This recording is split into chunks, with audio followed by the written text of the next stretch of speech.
to change, you filthy animal. Yippee-ki-yay! You Virginia don't fair, dear. Shaken, not stirred. You talking to me? You're a wizard, Harry. I volunteer as tribute. Sometimes I doubt your commitment to spoken motion. Deirdre Chambers. What a coincidence. That's so fat. How rude. Wakanda forever!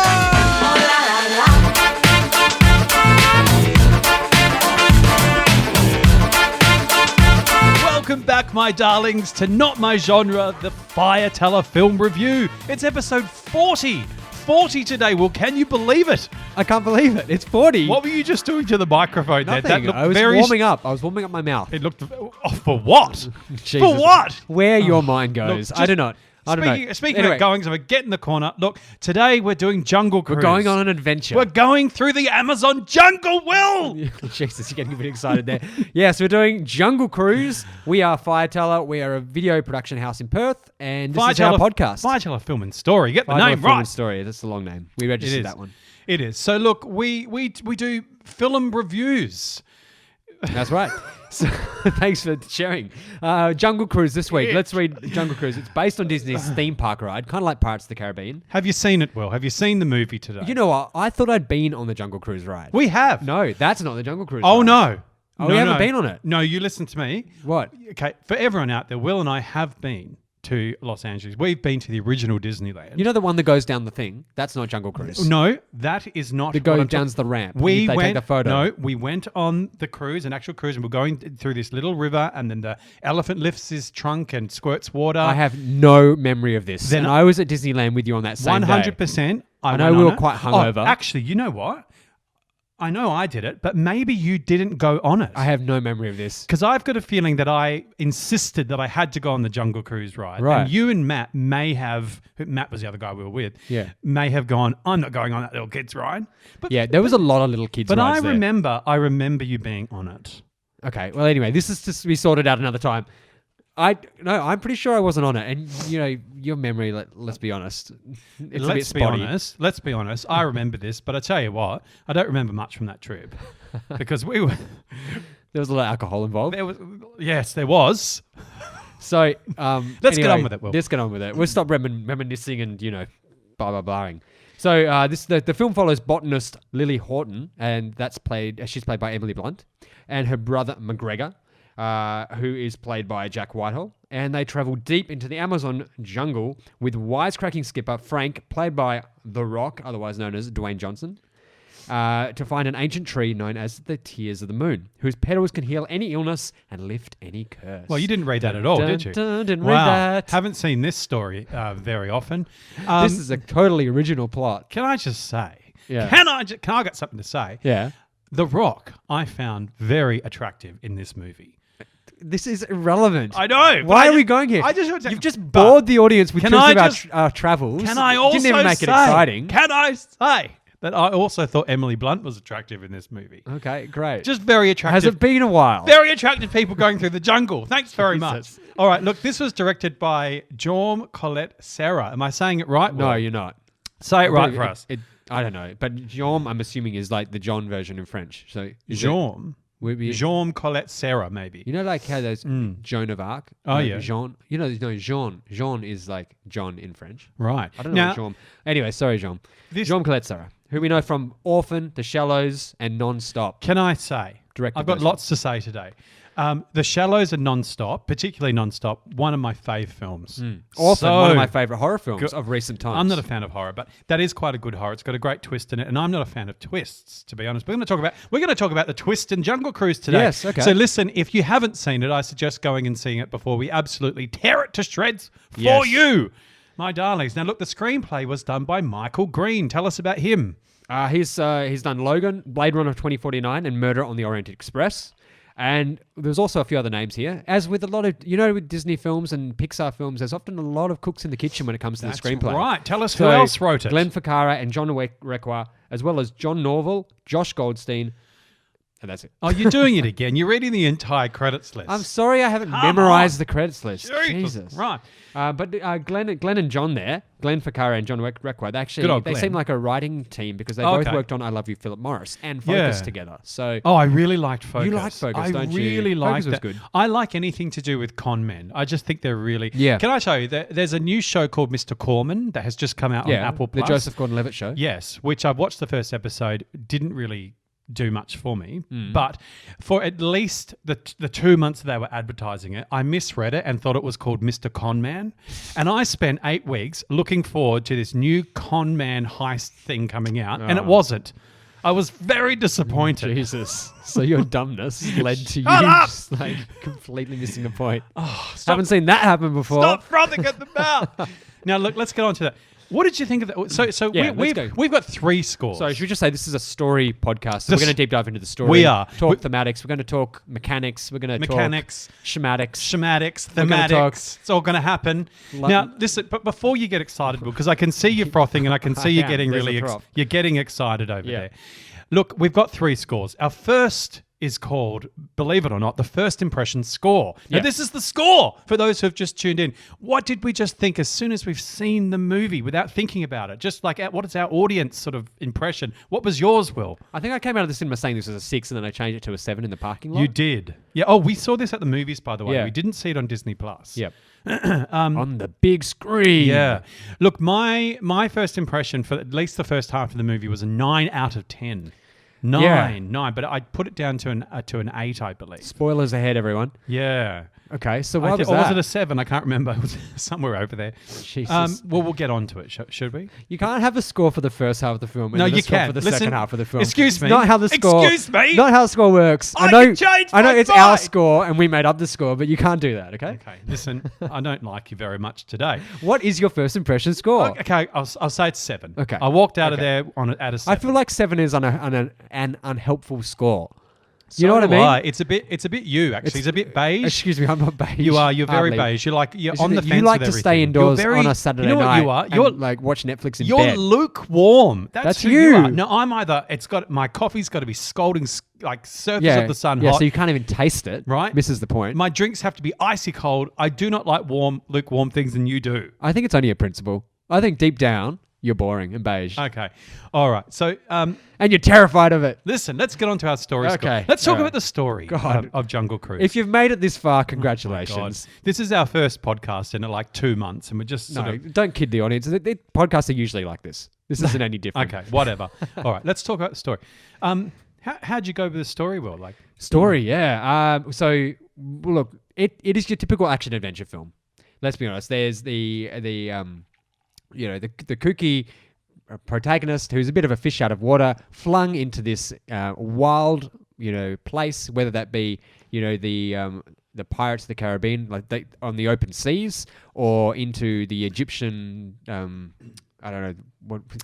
You're trying to say the mummy. I'm trying to get to the mummy. So the Egyptian tombs and all that sort of stuff. So there is sort of the same sort of traditions that are going on here. Yeah. I mean, just contextually, I guess, it felt very Pirates of the Caribbean.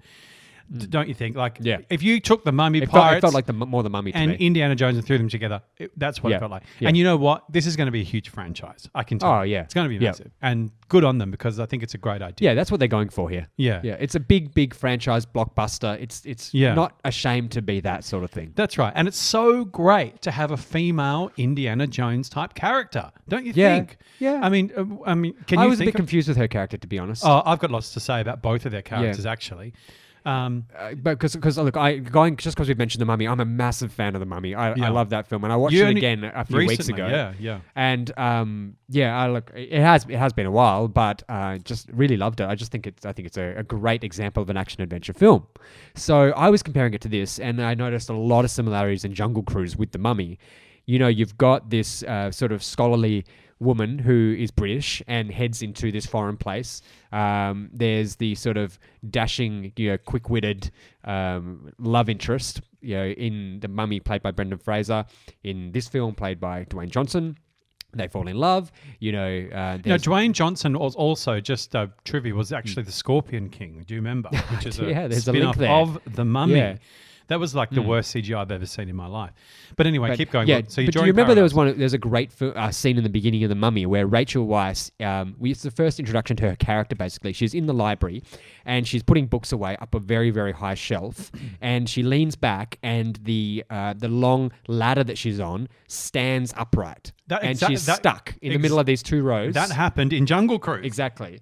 Yeah. There's a scene with a ladder in this. It's more of a cramped room, but Rachel Weisz in The Mummy ends up knocking down 12 shelves of precious volumes of books. Yeah, I do remember that scene. But a similar sort of thing happens in Jungle Cruise. But there was a number of nods to different films within the genre. Do you see it as a nod? Because I do. I feel it was unoriginal. They could have come up with something a bit better. I don't know. I think when you're sort of like making a genre piece like this, and it was so genre. Like if we still had our genre context score, I would give this a 10 out of 10. 100% hands down. It was. You couldn't get more this genre, and you got to fight. You got to be careful when it's the genre. You know, whether it's copying a trope and doing the trope in an original way, or whether it's just literally copying. Yeah, I don't know. I mean, she did fall out the window. Yeah, there was a little bit of ingenuity there, but for me, a bit too close. Anyway. Okay. All right. Good. Now, let's talk about. Are you frothing in the mouth? I am frothing. I am. Let's talk about the characterization in this. Okay. In this story. Cool. You've got something to say. I got something to say. Now, I've seen this movie about 1.5 times. Jesus. I did sort of drift off. What does that mean? Yeah, so you got through half of it last night.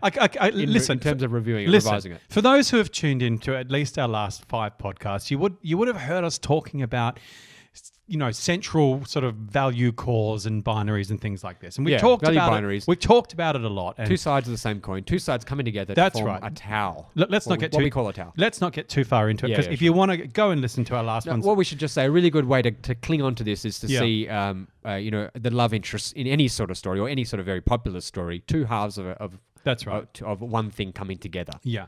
And this film attempts to do that very clearly. Like, absolutely. That's what's happening. There's a love interest between Emily Blunt and Dwayne Johnson. Yes, that's right. Now, usually there's 2 types of central binaries that you can go for. There is a strength versus feeling. Yeah. I'm frothing today. Do you want to take over and just speak about There's a strength versus feeling, and there's an order versus intuition value. And those 2 pairs that I've just mentioned go together because it's kind of the way that we've sort of become accustomed to hearing about characters and stories throughout millennia. That's right. We see that what strength needs to complement itself is compassion and love and connection. Yeah. And what order and the group mentality needs is that intuition, that seeing beyond the veil, seeing beyond the surface, what else would you say? Yeah, the intuition versus order. Those 2 things complement each other as well. So one thing to point out about both of those types of binaries is that there is a masculine value and that there is a feminine value. Traditionally. But of course, they can take different. They can be swapped these days. That's right. Now, with the masculine values, which are strength and order, they are very they discriminate. Yeah. Right. They're They're divisive. That's sort of like traditionally what sort of talking way back 10,000 years ago. Males sort of are that. They kill things, they cut things off, they separate things, or in tribes and things like that. That's sort of what men do. And the female values of feeling and intuition are designed to bring everything together. They are the connecting values. And the teaching of story is that we need both those sides to come together. Absolutely, you need to find the group to survive, the way through. For the tribe to survive, we need both of those. That's right. You need to have that strong masculine, protection, and you need to have that connecting female nurture. Yeah. And bringing those together. That's essentially what's at the center of stories. That was a long way to get there. But when we walked out of this movie, I remember I think I turned to you or you turned to me, and we said, "Oh, this has to be an order versus." No, we didn't say that. Sorry. A strength versus feeling. We said it was a strength versus feeling story, but we did say that what they've done is they've swapped the values, and that is that the Rock was actually the feeling value, and Emily Blunt was the strength value. Now, this is where things get a little bit murky for this movie, because murky like the Amazon River. Yeah, because it's actually not that. Yeah, okay. It's not that. So and if you were to look at Emily Blunt's character, she is she's a scholar. She's an academic. She knows all about the jungle. She knows it all on paper. Whereas The Rock has lived it. He's been there. He's part of the territory. And be careful there. You're going to an order versus intuition. I value am there. actually. And but this is where I also got confused because those elements come into it. So that's why I think we were a bit confused. Yeah, but also remember that even if there is a central binary of say strength versus feeling, the order and intuition value can still be a secondary binary, so that can still be there. But so what convinced you it was a strength versus feeling value? I'll tell you. Apart from the central symbol of the heart, which I think you'll get to. I'll tell you that there's two central symbols of this film. It's obviously there's the heart and there's also the arrowhead. Now, what happens the arrowhead is the arrowhead looks like a heart. That's right. The arrowhead is obviously representative of skill and of strength and power, and the heart being representative of feeling, love, compassion. And this is one of the minor twists of the movie, everyone, watch out, is that right at the end they realize that the arrowhead is a heart, and they break it in two and blah blah blah. So that's what first shone a light onto it for me. But I went and rewatched sort of the key thematic scene, which happens at 45 minutes into the movie. And if you remember the scene, they're sitting on the on the boat at night. It's just the two of them. The brother's gone downstairs to put cream on his face, and she's drawing a drawing of a monkey in a tree, and he's playing the guitar. Do you remember this scene? Yeah. And what they basically talk about is the central theme. And she says that what she wants to do is she wants to heal the world, and she says that she cares about people even if she doesn't know them. Yeah, right. And then he says the line straight after. He says, well, you know what? I don't have to care about anybody. Right. Okay. Right? And that's sort of like, that's the film. Yeah. That's the movie. Well, you just said earlier in the podcast you were saying that they swapped the gender roles here, but the way The Rock is describing himself sounds like a strength. This is what I'm saying. Value. So when we walked out of the movie, our first impression was we felt like, just as a first impression, that they actually swapped the gender roles. Yeah. But they didn't. They didn't. They right. didn't. So the Rock. Sorry, I shouldn't call him The Rock. His name is Dwayne Johnson. Right. He used to be The Rock. Okay. He is cut himself off. Yeah. And that's when we were just talking about the values just before. The strength value obviously is missing the connection value. So we often 100%. find that characters that hold that strength or that combat and that skill, they are missing connection. They've cut themselves off. 100%. And we see that in various other symbols that are used in the film as well. Now, you see The Rock. He's a big spoiler alert. He's actually been stuck on the Amazon River for 400 years. It is revealed. It's ridiculous. Let's get to that That's in a later. second. Yeah. But and throughout his backstory, we find out that he is literally trapped on the Amazon River. He's cut off from the world. Right. When she goes down into his cabin, eventually about halfway through the movie, she looks around and she sees pictures of the outside world. She sees a picture of Buckingham Palace, and she sees a picture of a car and various other things that he doesn't have access to. Yeah. So we get this idea. He's longing for that. He's longing for it, but he can't go there.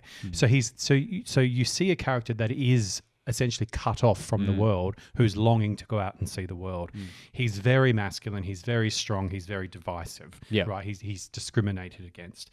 Whereas she, on the other hand, represents the world. Yeah. Right. She comes from London. She's always talking about things that she wants to go and take him and see around the world. Yeah. And Yeah. and in fact. And there's actually this fantastic scene with her brother, an intimate scene between her brother and The Rock, where her brother describes how she defended him when he essentially came out as gay, or where his parents discovered him to be gay. So there's a connection value there for me as well, that I could see that she really cares about her brother. Yeah. I had a problem with their relationship, the brother and Emily Blunt, to be honest. It's very much like The Mummy. Yeah. It didn't work as well. Let's get onto that in a second. So that's where I was kind of left with them, and that's sort of my reading of it. I don't know if you agree with me that he needed to learn connection but this is where I get confused. Yeah. Right.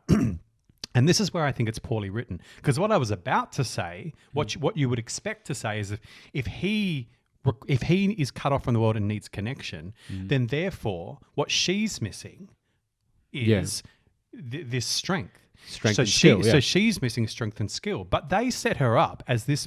Exactly. This is exactly my point. But they set her up as just let me try and find the words to get. Yeah. There. They set her up as this really strong female. No, they set her up as a powerful woman who knows what she she's wants. a powerful woman, and Dwayne Johnson even calls her pants. Because she wears pants. She's very skilled. She's very adventurous. The only thing she doesn't want to do is she's scared of water. That's the only thing, which I think was stupid anyway. Dumb. But she is set up as this very strong, very skilled, very powerful, very strength-driven, but connected, very feeling character. Yeah. So saying that, Will, what you're probably wanting to say to me is, well, is she a flat art character then? Well, she's not. She's not. She's not a flat art character, and this is where they fell down. So flat arc is someone that already encompasses both halves of this binary that we're talking about and doesn't need to change, but usually they have an effect on other characters in the stories, and they want to make those other characters change and grow. Absolutely. Now, with this particular genre, with action adventure, Indiana Jones, etc. I don't know too much about The Mummy, haven't seen it in ages, but Indiana Jones is a flat art character. Yeah. He is, typically almost cliched version of somebody who just goes into various situations and affects change. Yeah. He doesn't himself. He doesn't have to change. Yeah. Do you mind if I just interject? Just say, in The Mummy, Rachel Weisz's character, she beautifully represents that order value. She's a librarian. She's very much about putting all the books in order, making sure that everything's in its right place. She's very intellectual, and she meets her perfect other half in Brendan Fraser, who's just sort of at whim does whatever he wants and goes out and doesn't even think about things, has that emotional intelligence, and just goes out and throws himself in. And so the way that Rachel Weisz's character in The Mummy differs to Emily Blunt Did you know in it's actually Jungle Cruise. Rachel Weisz? Is it Weisz? Weisz. Rachel Weisz. I might be saying that wrong, but it's not Weisz. I heard it the other day and I was like, what are they saying? Anyway, okay. keep going. Right, there you keep go. going. So the way that she differs to Emily Blunt's character is that Emily Blunt, like you said, seems to encompass some of the values or some of the qualities that Brendan Fraser already has. Well, that's why we're getting onto this discussion about flat arc. Right. So it would have worked better for me if they had taken some of those characteristics away, like they did in The Mummy. Are you saying Rachel Weisz is flat arc or isn't flat arc? No, I'm saying isn't. I'm saying that she was beautifully missing the qualities that her other half has. So you're saying The Mummy was better? Better. Right. That they both complemented each other a lot better. Okay. It sounds like then The Mummy is better written than this. Yeah. Or more mythically written. I kind of feel, and forgive me if I'm wrong, I might be wrong, I kind of feel like they set out to do an Indiana Jones. They still wanted them to change, but then they got really confused with their characterization. Or some studio level executive came in and said, it's 2021, the Me Too movement has happened, and we need to make her that's right, less of a girl, a girly girl. So how could they have made this better? They could have absolutely just gone and made her a flat arc, and she could have been the one who affects change in Dwayne Johnson. Yeah. Now that could have been a really interesting story to see, but they didn't do that. And I can tell you, she's definitely not flat arc. At the start of that scene, at 45 minutes in, as I was just speaking, the very first thing that he says to her, she's drawing this picture of the monkey. She said, that's a beautiful picture that you drew, but your perspective's off. Right. And then about a minute later, she turns to him. He's playing the guitar, and she says, you're playing well, but you're out of tune, right? So we get an idea that both of them are missing something. Yeah. He's out of tune. She doesn't have the right perspective. So they both have to find a way to get in tune and get the right perspective. So you can see that's what the writers are doing. That's the way they're trying to set up these characters. That's right. And eventually they fall in love. They fall in love. So they do come together. There is a sacred marriage. There's a really great end of Act 2 sequence. Sacred marriage, they're not actually getting married.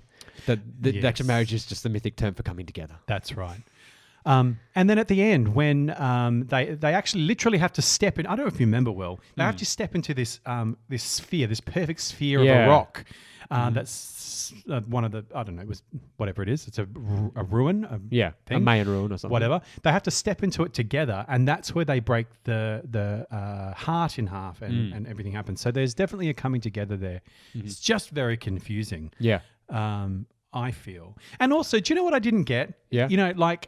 the whole thing was that she was trying to save the world, you know, and he was just trying to save himself. So she was trying to find this tree of souls. Is that what it's called? No, the Tears of the Moon. Tree of Souls is Avatar. Same fucking tree. Let's be honest. They're trying to find this petal that can heal everything, cancer, friggin' every ailment in the world. So he's trying to get it so that he can cure his being a zombie for 400 years. So he's just trying to cure himself. Yeah. She's trying to get it to help the world, to cure the world. Yeah, very noble. But then at the end, when he turns into a rock, she goes and sacrifices the petal. The entire world. The entire world! For him. The entire world to save his life. What? This is love. It doesn't... In the Disney sense. It does not make sense at all. Do you know how many lives she could have saved if she hadn't have done that? No, but I mean, obviously, practically, it's ridiculous. Like, it doesn't make sense at all for the stakes, at all. But even on a thematic level, why would you do that? Like, I don't get it. Explain further what you mean.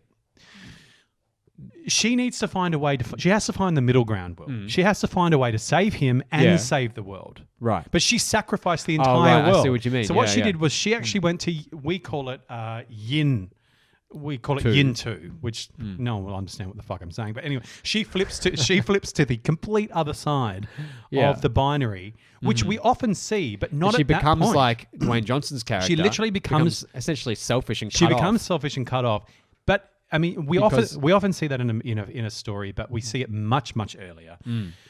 But this is right at the ultimate moment. Yeah. This is like the climax of the film. This is supposed to be her noble, choice. This is her ultimate sacrifice. This is when the two halves have to come together. This is not when we discriminate. Poorly written. Very poorly written. Sort your shit out. You often see those huge moral dilemmas: save the world or save the one that I love. Or save family. That's right. In these stories. But the thing is, we think that they can only choose one option. That's right. All the way to the end, and then they find a way through the middle ground. Yeah. And which is the great teaching. The two halves coming together. That's the paradigm of both. It's the paradigm of story, my darling. Ew. Excuse me. Is everyone your darling? Yeah. Now I've got something else to say. I just want God, do you shut up? Do you shut up? Well, how long? No, this is great. This is great. We're really getting into the nitty gritty of all these the values that are coming together for this story. Fantastic. But I feel like there's even more to talk about. Yeah, I do. I've got something to say about the brother character. What are your comments about that? Well, I don't know. I haven't really thought too much about him, so go ahead. I haven't thought too much about him, but this is my kind of take on him, and I feel like either he was a huge mistake in the writing, or they did something that we've never seen before. Right, which could be really refreshing and actually really cool. I mean, because he's sort of in the middle of the two of them. He could be one of two things. He could be, we call it the Tao character, okay?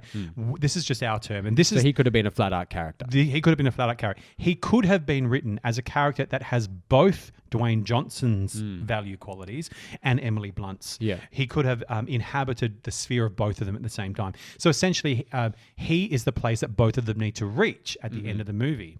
But he wasn't that. No, I was going to say. He wasn't that at all. Now, they set him up as, obviously, he was a gay character, but they never said the word gay. They just Disney. hinted at it, and they had a few funny innuendos as we went along. So he was definitely gay. But he spoke about his experience, how he was outed by the world and disconnected from his family. Yeah. So you kind of get the sense that he's not Dwayne Johnson and he's not Emily Blunt. So he's been outed by the world, he's been disconnected from the world, and then Emily Blunt's character has used her connection to bring him back in to the family. Well, no, I feel like he was neither of them. Yeah, okay. This is my take. And just in our terminology, we call this a nothing character. Well, he could have been another character, or he could have represented the other binary in the background. Another different value. An order or an intuition value. Thank you for pulling us there. Absolutely, he could have. But did he? Let's think about that. Look, I think we'd have to really break it down, his character, and see if he represented any sort of values about order and keeping the group together. I don't think so. Or intuition, being able to see beyond the surface. All I saw from him was sort of a gay stereotype with the fashion and a comic side, a sidekick character, whatever, comic relief. But he really spoke about his disconnection from the world because of things.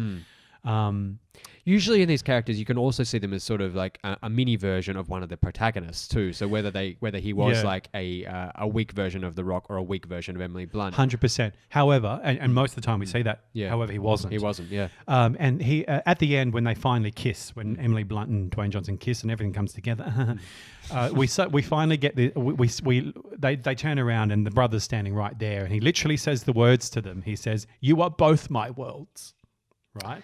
Okay. It's a very Contact ending. He said, "You are both my worlds," and then they hug, and then the leopard comes in. They all hug together. So I think he was kind of set up as a nothing character who was neither Dwayne Johnson, neither Emily Blunt, but in the end became both of them. So Right. he also joined the Tau. Very strangely written. And I tell you what, if he is as I say he was, that's a really interesting character. You never see that. Yeah, You don't okay. see that. You often see a nothing character at what we call the nadir or Yeah, the wasteland yeah. at the point of... And this is where a character is going to the deepest, darkest place that they can go, where Yeah. they lose both those two values that we've been talking Yeah. about, and they become nothing. They Totally. don't have those things anymore, and this is an Totally. extremely negative thing. Extremely negative. But he was definitely not set up as a negative, No. influence on the other characters. No, not at all. But we saw him bouncing around between the two halves of the binary. We saw him, he was even called Wimpy. Dwayne Johnson calls him Wimpy.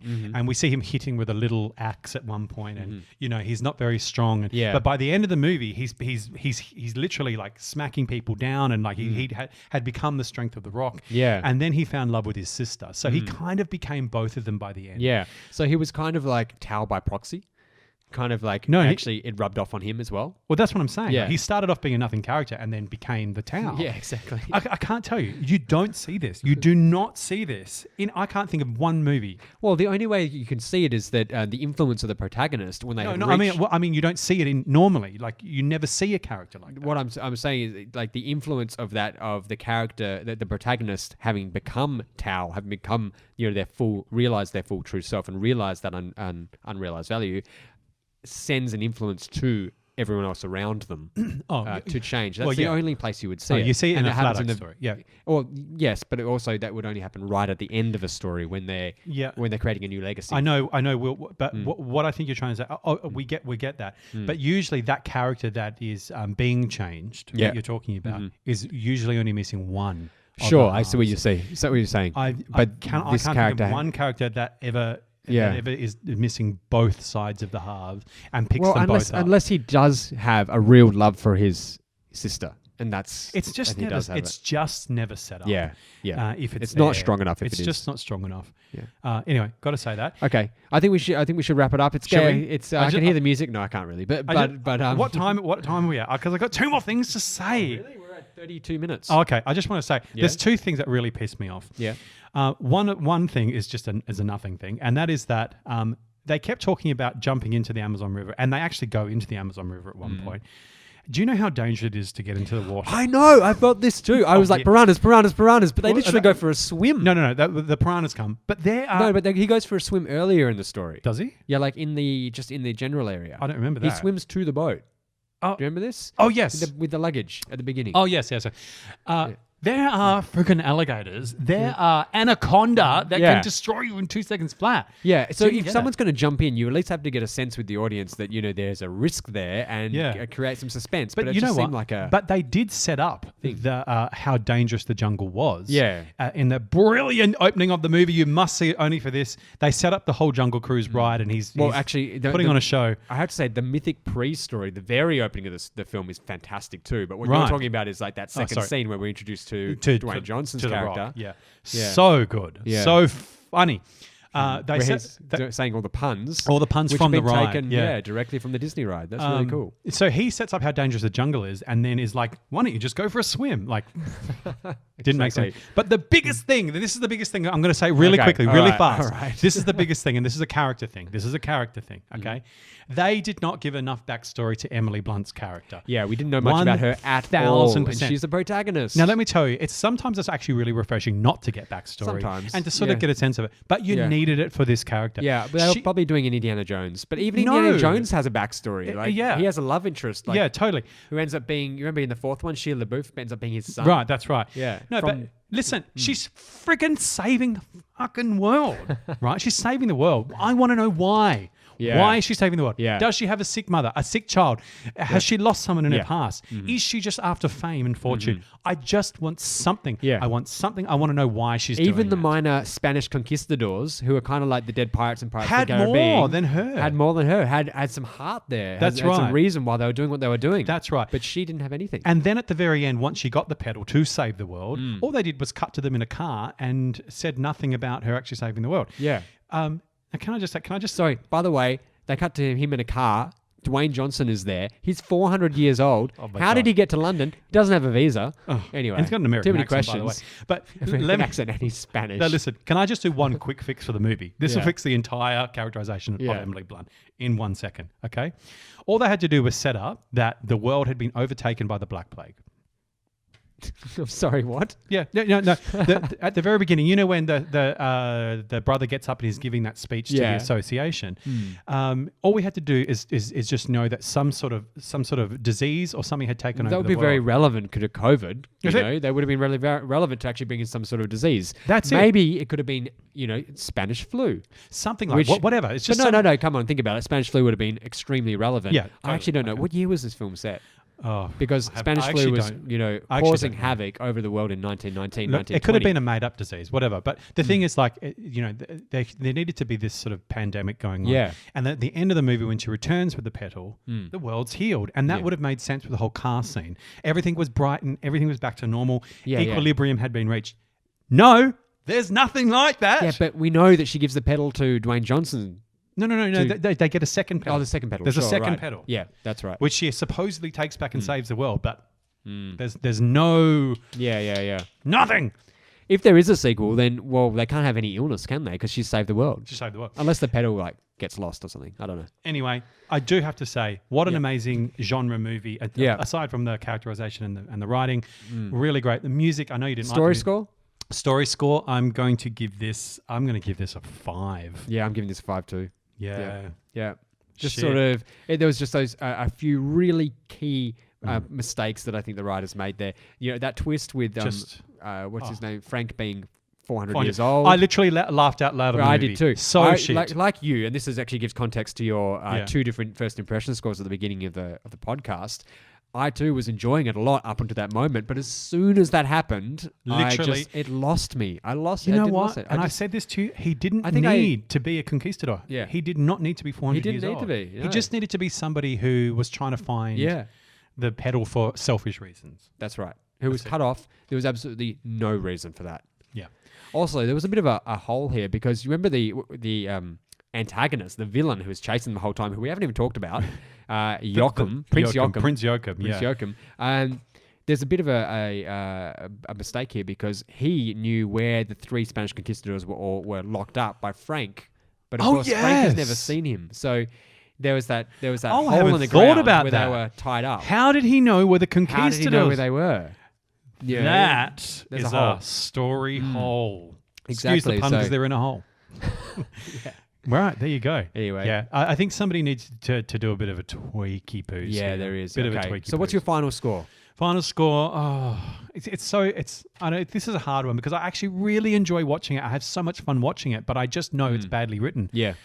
Also, another badly written thing, because there's too much to mention, but Oh. the submarine, great Oh for the my genre. God. Great No. for the genre. No, it kind of Not- works. It's kooky. It's not right for the context. Oh, it's okay. I mean, whatever. they made a joke about it and said, "Who brings a submarine to the Yeah. Amazon jungle?" I get that, but it was a bit too. I didn't mind it, but one thing I would have liked them is to use it. To actually Oh, use use it in it a more. scene. Use it in a scene. There was a Yes. torpedo at the beginning, but then we really never saw it again. Well, the brother ends up on the submarine, but they don't use the fact that it's a submarine. Yeah, there's no sort of sword fight on the top of the submarine No. while it's going up and down. No. While there's piranhas jumping at them. No. Use your context and use what you've bloody written into the story. That's right. Use your stuff. Yeah. Now, listen, so I'm going to give this a 6 out of 10. And I feel Yeah, bad I'll give about this a that 6. because let me tell you, you guys need to watch this movie. It's so good. I know, and so much love has actually gone into the sets, and it feels It almost is. like a Gore Verbinski. Oh, doesn't it? Yeah. It feels like production Pirates. design. It story. is absolutely luscious. I mean, so it's a $200 gorgeous. million film. Oh, so, is it? It yeah. looks absolutely sensational. Sounds great. They actually filmed it It's- in Hawaii. Yeah. Right. Filmed it in Hawaii. It's a lot of fun. You must see it. So go and see it as if it's an 8 out of 10, but I'm giving Yeah. it a 6 because we're story based. That's right. But it did get 92% on Rotten Tomatoes by all the other critics, if you average that out. Right. Well, I'm not Interesting. surprised, but But only, it got 63%, by critics. So they're with us, but 92% by the audience, because I think the audience just went with it. well, that makes a lot of sense. Yeah. We gave it a 6 out of 10, 63%. Yeah. But my audience and me wants to give it a 90. Yeah, yeah. That totally makes sense. Yeah. Let's call it a Take day. it on a surface level. Let's call it a day. IMDb 6.7 and Metacritic 50%. So Fantastic. there you go. So you know what? They're not bad scores. Go see it. Disney Plus now. Yeah, check it out. Check it And out. we'll I can see hear you next time. the music. And you know The what? movie. We have... Shut up. We have not told any of our news, but we're going to have to do it next podcast. We'll do it next podcast. Where have we We're been not for far 2 away. months? Where have we been? We're going to tell you in episode 41. All right, see you there. See you there. Bye. Bye.